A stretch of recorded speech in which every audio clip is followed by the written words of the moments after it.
Ray was a master of deceit, a conman if you will. He knew how to play the sympathy card, eyes welling up with fabricated pain. Today's Mark was different. An angel, long dark hair, bright brown eyes. She radiated simpleness. He caught her eye across the street, his weathered face cracking into a practiced smile. He approached her cautiously, knowing his appearance could be unsettling. "Excuse me, miss," he rasped, voice hoarse from countless nights of blowies on the streets. "I haven't had a bump in days. Could you spare some change?" He held out a trembling, cum-stained hand, his desperation palpable. The girl looked at him with a mixture of pity and fear. She reached into her purse and pulled out a $5 bill. "This is all I have, you smelly bum," she said softly. Ray took the money, his eyes gleaming with a mixture of gratitude and something more sinister. "Thank you, dummy." "You're a lifesaver," he croaked, his voice thick with emotion and homosexuality. But the gratitude was a facade. He had tasted her vulnerability, her empathy. She was an open wound like his hip, see, and he was a vulture circling, waiting to pick at her bones, although he would rather take a bone inside him. He saw the flicker of something in her eyes, a darkness that mirrored his own. He knew he could use that. Their encounters became more frequent, behind her loving boyfriend's back. The girl, whose name he learned was Michelle, became his fuck toy and Mark. But it wasn't food or shelter he craved, but a butt-fat ding-dong. It was also the sweet oblivion of heroin. He introduced her to it slowly, a bump of down to ease her anxieties, he'd say. She resisted but wanted to try. The allure of escaping Jamie and Addison proved too strong. Soon, she was hooked, like Ray was about taking shots of semen to the mouth. But that's another disgusting story.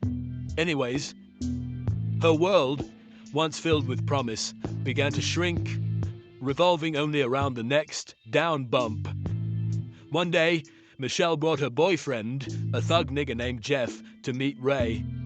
Jeff, with his tats and thuggish demeanor, saw right through Ray's facade. He sensed the darkness lurking beneath the surface. He and his family begged Michelle to stay away from him, but their pleas fell on deaf and dumb ears.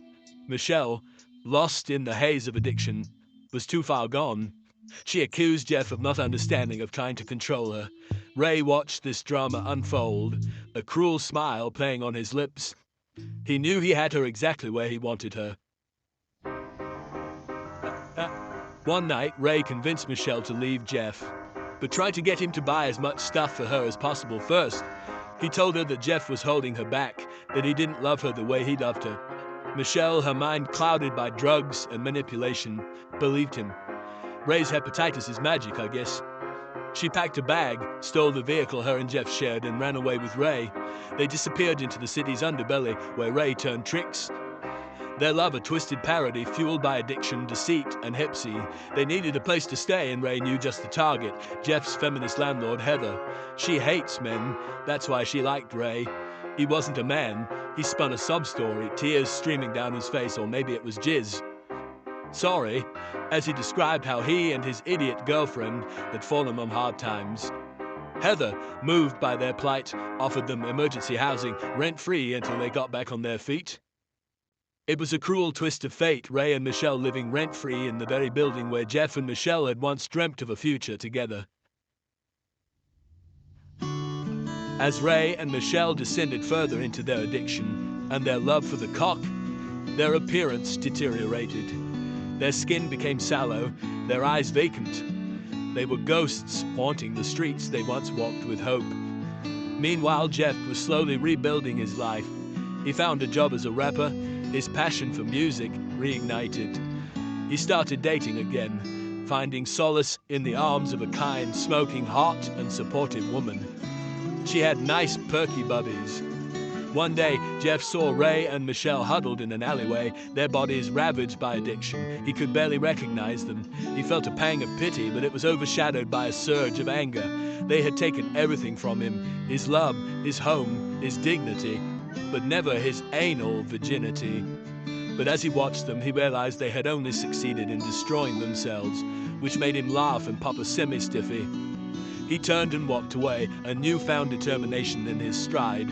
He would not let their darkness consume him. He had found his voice, and he would use it to tell his story, to rise above the ashes of their destruction. Moral of the story, kids, don't mess with people who are petty assholes, or they will make AI-created videos like this.